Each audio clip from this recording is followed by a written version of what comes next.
नमस्कार। कभी कभी आध्यात्मिक रास्ते पर चलते चलते ऐसा लगता है ना कि हम कहीं अटक गए हैं, जैसे कोई प्रोग्रेस ही नहीं हो रही।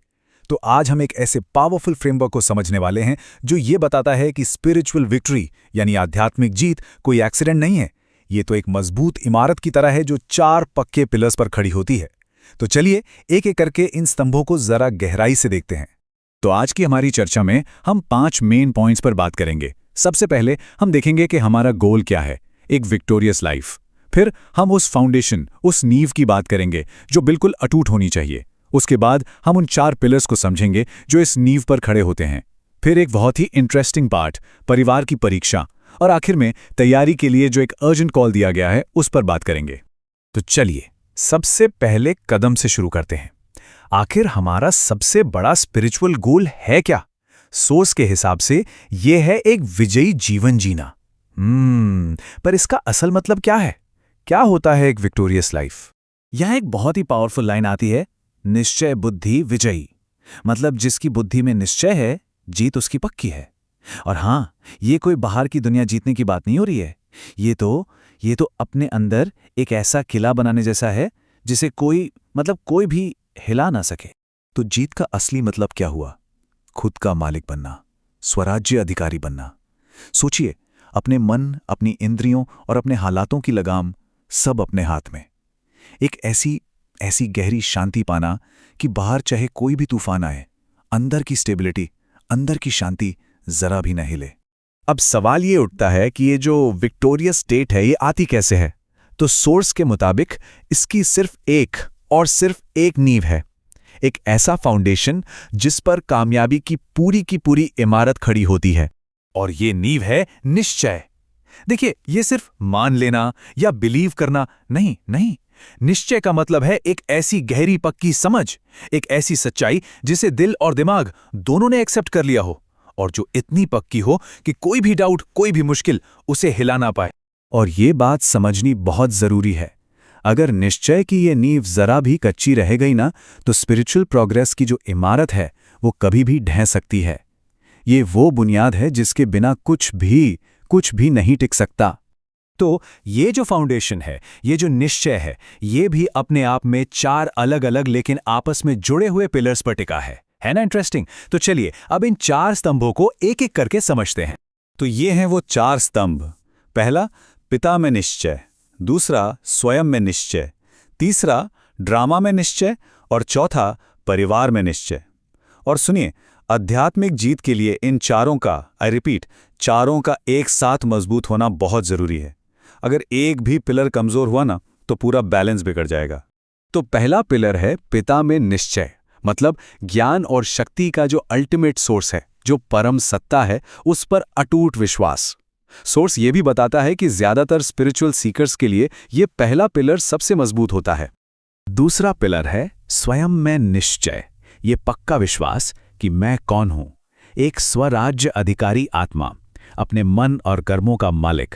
जब ये निश्चय पक्का हो जाता है ना, तो इंसान कभी निराश नहीं होता, कभी दिल शिकस्त नहीं होता, बल्कि उसके अंदर एक अलग ही खुशी, एक सेल्फ रिस्पेक्ट का नशा रहता है।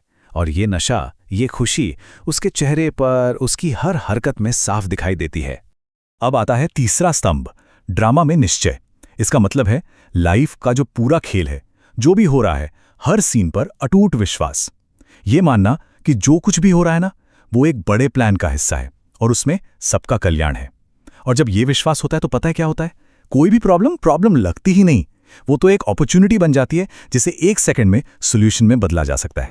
और अब आता है चौथा और शायद सबसे चैलेंजिंग पिलर, परिवार में निश्चय। ये उस स्पिरिचुअल कम्युनिटी में विश्वास है जिसका हम हिस्सा हैं। देखिए, ये कलेक्टिव प्रोग्रेस के लिए तो बहुत जरूरी है, लेकिन जैसा कि सोर्स बताता है, यही सबसे बड़ी परीक्षा भी है। तो चलिए अब इस चौथे पिलर को जरा गहराई से समझते हैं, क्योंकि सोर्स के मुताबिक कई लोग यहीं आकर, इसी पिलर पर आकर कमजोर पड़ जाते हैं। पर सवाल यह है कि ऐसा क्यों है? एक स्पिरिचुअल फैमिली, जिसे तो एक सपोर्ट सिस्टम होना चाहिए, वो सबसे बड़ी चैलेंज क्यों बन जाती है ना? सोचने वाली बात। यहां सोर्स एक बहुत बड़ा डिफरेंस बताता है। देखिए, दूसरे रास्तों पर फॉलोअर्स होते हैं, अनुयायी। उनका रिश्ता एक गुरु या एक टीचिंग तक ही होता है।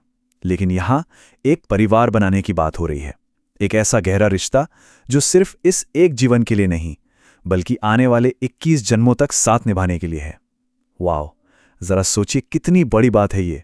तो फिर इस परिवार में हार्मनी बनाने के लिए क्या चाहिए? सबसे पहले तो अलग अलग स्वभाव यानी संस्कारों को समझना और एक्सेप्ट करना होगा। फिर सबके लिए मन में हमेशा शुभ भावना रखनी होगी। अपने दिल को बड़ा बनाना होगा, इतना बड़ा कि उसमें सब समा जाए। और सबसे जरूरी, साक्षी होकर, मतलब एक डिटैच्ड ऑब्जर्वर की तरह हर बात को बिना उलझे देखना होगा। और इसीलिए सोर्स एक बहुत ही पावरफुल एफर्मेशन देता है। सिर्फ वाह पिता, वाह ड्रामा, वाह मैं नहीं, बल्कि वाह परिवार भी। जब हम कहते हैं वाह परिवार, तो इसका मतलब है कि हम हर एक सोल की यूनिकनेस को अप्रिशिएट कर रहे हैं, भले ही उनके संस्कार हमसे कितने ही अलग क्यों ना हो। तो अब हम आते हैं अपने आखिरी हिस्से पर। अब सिर्फ समझने की बात नहीं है, अब बात है एक्शन की। एक अर्जेंट कॉल टू रेडीनेस, तैयारी का एक जरूरी आह्वान। सोर्स यहाँ एक बहुत ही जरूरी बात की तरफ इशारा करता है। दुनिया का जो बड़ा ट्रांसफॉर्मेशन है ना, वो एक तरह से रुका हुआ है। और वजह यह है कि स्पिरिचुअल स्टूडेंट्स अभी तक पूरी तरह तैयार नहीं हैं, जबकि दूसरी तरफ प्रकृति और माया दोनों अपने फाइनल एक्ट के लिए बिल्कुल रेडी हैं। सीन सेट है पर एक्टर्स तैयार नहीं। तो इस तैयारी को स्पीड अप करने के लिए क्या किया जाए? सोर्स एक बहुत ही प्रैक्टिकल और पावरफुल सॉल्यूशन देता है। एक नंबर देता है 24। हर दिन 24 ड्रिल्स, 24 विशेष अभ्यास। चलिए देखते हैं ये हैं क्या। ये ड्रिल बहुत सिंपल है। दिन में 12 बार खुद को फरिश्ता स्वरूप में एक्सपीरियंस करना है, एकदम लाइट एंजेलिक फॉर्म में। और बाकी 12 बार निराकारी स्टेज में स्थित होना है, मतलब शरीर से भी परे, प्योर सोल कॉन्शियसनेस में। यही वो 24 ड्रिल्स हैं जो वो पावर और स्टेबिलिटी देंगी जिसकी इस समय सबसे ज्यादा जरूरत है। तो आज की इस पूरी चर्चा के बाद एक सवाल हम सबके लिए है, अपने आप से पूछने के लिए। इन 4 पिलर्स में से पिता, स्वयं, ड्रामा और परिवार, ऐसा कौन सा पिलर है जिस पर अभी सबसे ज्यादा अटेंशन देने की, उसे मजबूत करने की जरूरत है? क्योंकि यकीन मानिए, इसी सवाल का जवाब हम सबकी आगे की स्पिरिचुअल जर्नी की डायरेक्शन तय करेगा।